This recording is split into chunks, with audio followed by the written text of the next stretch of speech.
Right, so this is Pre-Calculus Unit 6, Lesson 3, using trigonometric identities. We're talking about parametric equations, that is, equations in which the rectangular coordinates x and y depend on t. In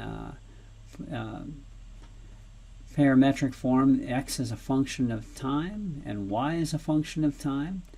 We've talked about graphing or finding the equation of the rectangular equation based on x and y by solving for t and eliminating the time variable. This lesson we're going to use another technique using the Pythagorean identities. So let's review some of the Pythagorean identities. The most famous is sine squared plus cosine squared equals 1. Okay? And that comes from the unit circle, where the height is sine and the width is cosine, and the angle is t. Okay? And this is a right angle. Sine squared plus cosine squared equals 1. There are a couple of other identities that can be derived from that. Tangent squared plus 1 equals secant squared. And cotangent squared plus 1 equals cosecant squared. Okay, so these are the ones we're going to use. And basically, the hallmark of one or a set of parametric equations can be evaluated in this way is if you can solve for the sine, the cosine, the tangent, or the secant. So let me give you an example here. Let's say we have the following parametric equation. We have x of t equals 4 plus 3 sine t. And y of t, so this is x of t. And y of t is 8 minus 2 cosine t. Okay. Note in this case that we can solve for sine t. So let me rewrite this again. X equals 4 plus 3 sine t, leaving off the of t part, but recognizing that x is a function of t, but solving for sine t. So, oh, I lost the 3. Plus 3 sine t. Subtract 4 and divide 3, and sine t equals x minus 4 divide 3. Okay, same thing with y. Y is 8 minus 2 cosine t. Okay, so in this case, solving for cosine t, subtracting 8 and dividing negative 2, or thinking of adding 2 cosine t and subtracting y, we end up with cosine t equals 8 minus y divided by 2. Okay. And now look at the first of the Pythagorean identities. We have sine and cosine, so that suggests that since they've been able to solve for sine and cosine, we can do a little substitution into that equation. So sine squared x minus 4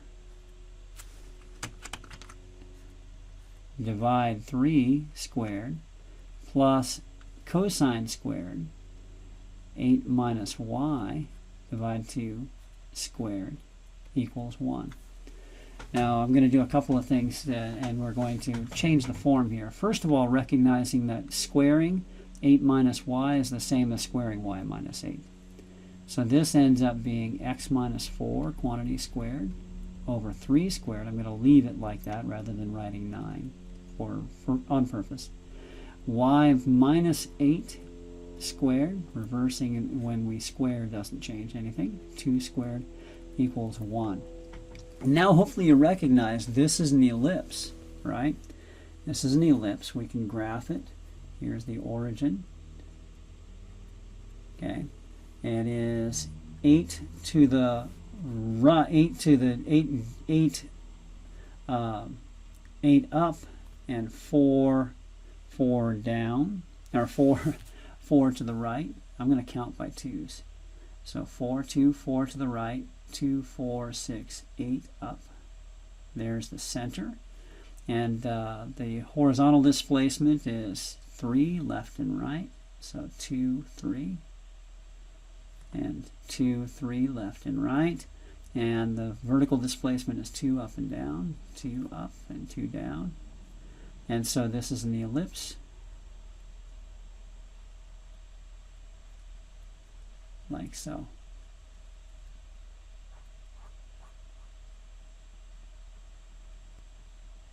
Okay. Now let's go ahead and check it with Desmos.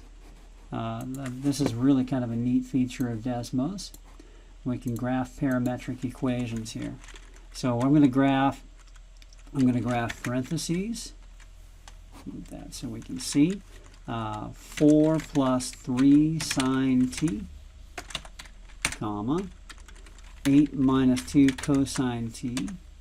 Now we have to specify t between what? And typically I'm going to do from 0 to 2 pi. Occasionally we may need to do more. Okay. And let's have a look at that here. All right.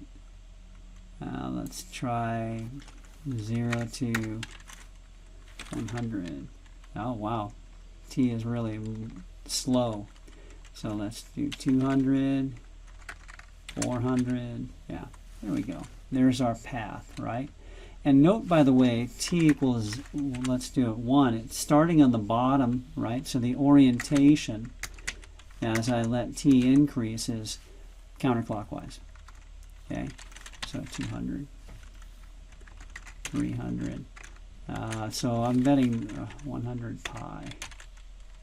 Yeah, 120 pi. 120 gets all the way around. All right. Okay. And so that traces this elliptical path. Let's see if the elliptical path that we got is the same. So x minus 4 squared divided by 3 squared plus y minus 8 squared divided by 2 squared equals 1. Okay, yeah, and the graphs are perfect matches. Now note again, when we eliminate the t variable, we eliminate some of the information. So we have a path, but we don't know from the x and y equation, the rectangular equation, where the object is at any given time. For that, we have to go back to the parametric equation. All right, let's do one more example. Okay, and let's see what we get here. Here's the parametric equation I want to graph. 2 minus 3 cotangent t, comma, 4 cosecant t. Okay, so this is x of t, and this is y of t. Okay, and again, the hallmark here is that it suggests we can probably use the cotangent squared plus 1 equals cosecant squared, Pythagorean identity. And the trick is to solve. So x equals 2 minus 3 cotangent t. I'm going to solve for cotangent. Cotangent t equals, okay, I'm going to add 3 cotangent t to both sides and subtract x. So 2 minus x divided by 3. Okay. Do the same for y equals 4 cosecant t. Solve for cosecant t is y over 4. And now we're going to use the basic equation, that is cotangent squared plus 1 equals cosecant squared. So cotangent 1 squared, 2 minus x divided by 3 squared, plus 1. Cosecant squared, y divided 4 squared. A little more simplifying here. So squaring a subtraction problem, you can reverse the order. So I'm going to reverse the order. X minus 2 squared divide 3 plus 3 squared plus 1 equals y squared over 4 squared. Now I'm going to subtract the x term from both sides. So we get y squared over 4 squared minus x minus 2 squared over 3 squared equals 1. And you might recognize this as a hyperbola with a vertical orientation because the y term is positive. Okay, so we're going to graph this. Here's the origin. Okay, and the displacement is 2 to the right, and up and down none. Okay, the vertical displacement up and down is 4, up and down, and the horizontal displacement is 3 left and right. Okay, so we've got this rectangle. If you recall how to graph a hyperbola, it's all about the diagonals of the rectangle that's formed.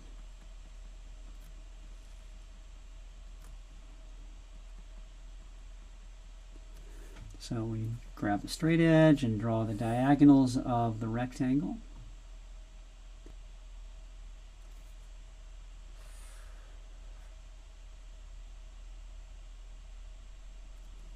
Okay.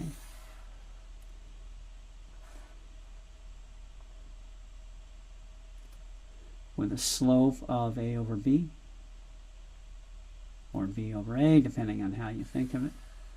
Since it's vertically oriented, the vertex is here, and the diagonals serve as asymptotes.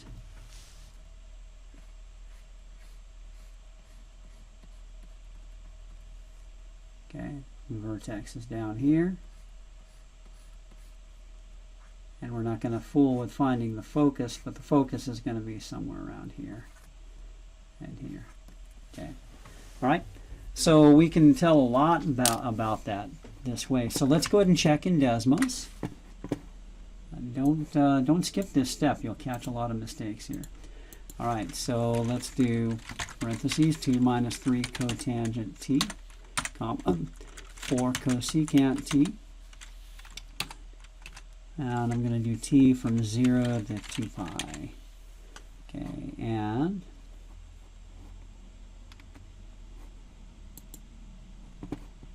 okay, t minus 3 cotangent. Okay, it should be showing up. Oh, well, no. It should show up here.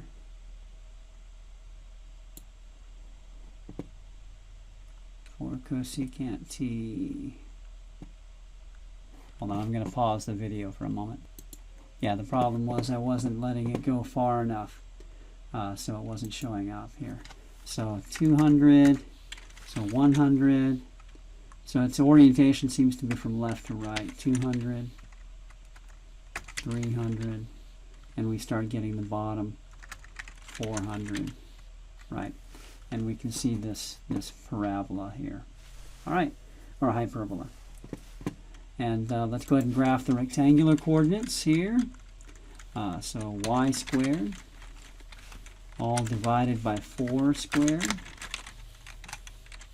minus x minus 2 quantity squared,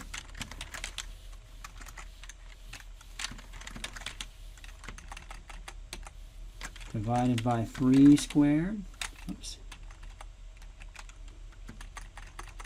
Goofed it up somehow. Okay, x minus 3 squared divided by, oops, x minus 2 squared divided by 3 squared. Okay, equals 1, and there we go. It's an exact match. Okay, so we get confirmation. So that's how it works. Pythagorean substitution.